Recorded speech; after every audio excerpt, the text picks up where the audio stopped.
Hello and welcome back to Sorcerer's Workshop, where we're always cooking up something new for you to use in your next D&D adventure. This week we are finishing our Beholderkin sort of mini-series, finally, with the Zombie Beholder. I really like the look of this miniature, the real undead look to it, but first we need to make the base before we can paint it. So, we're going to start once again like we did both the larger sort of Beholderkin types, which you can check in the card up there if you want to check out those videos. We're going to start with a medium sort of size polystyrene ball. This one's going to have a bit more of a gaping mouth, so we're going to cut like that, but we're going to add some cardboard to it later. We're also going to cut out a sort of an area for the eye, but we'll put a piece of plastic over that to make it smooth later on, just so it looks a bit nice and more glazed over eye, that it's sort of the zombie beholder or beholder zombie, I don't know which way around it is, has. So we've got this now. We've got it with the sort of the cardboard. You'll see a side view in a second. So it sort of makes the mouth. And I also added these sort of spikes or just sort of detail-y bits. Yeah, I guess they're spikes to the bottom.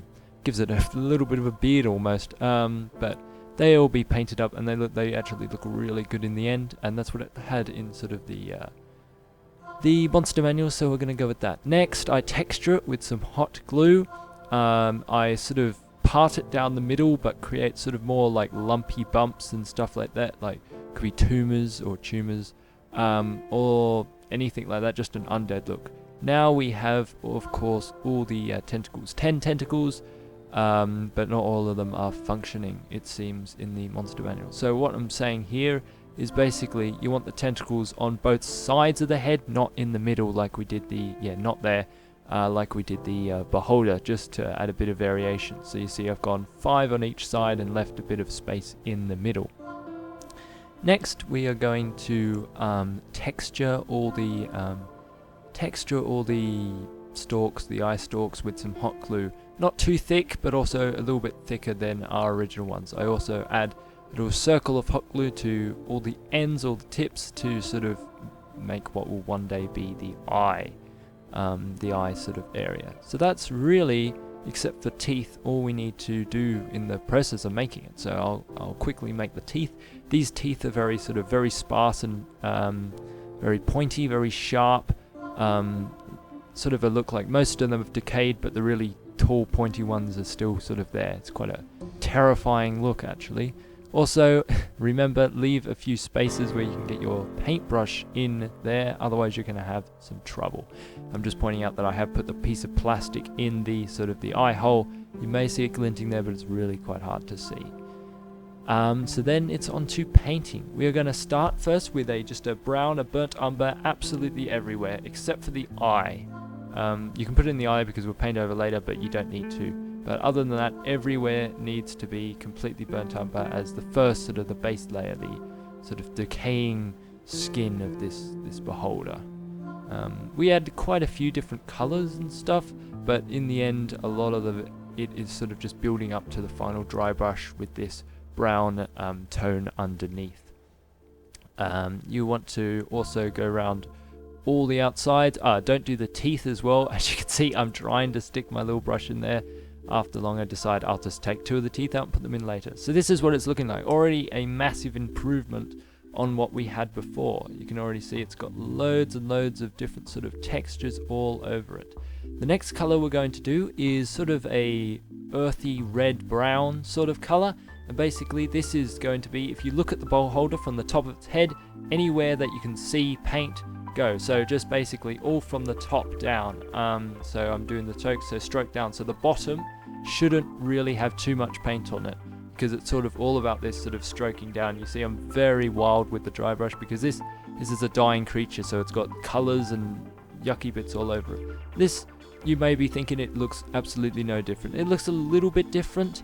It just sort of adds a darker color at the darker color at the top, for a bit of color variation. Really, it's all that's for. It's not really adding too much, just a bit of color variation, because I like my miniatures looking a bit different. Now we have this crimson, which we are going to put in sort of splodges all over the miniature. I put some on the body, some on the stalks, some on the back, some right next to the eye and stuff. And this is sort of these spots where flesh has been teared off this thing, or torn off, whatever you want. and it's just leaving this gaping sort of muscles and stuff like that. Not nice. You're thinking it's looking very red at the moment, but because of the sort of the brown, the dark color underneath, when it dries, it really just becomes just, again, a slight variation. It's a bit more notable variation, but in the end project, it looks really, really nice. Like, look at that. You can see them, like I'm pointing out, that's on the stalk there that we just did, but it's really hard to see. Like on the back here, you can see them, but they're not that noticeable, which really, really works. It looks really, really good.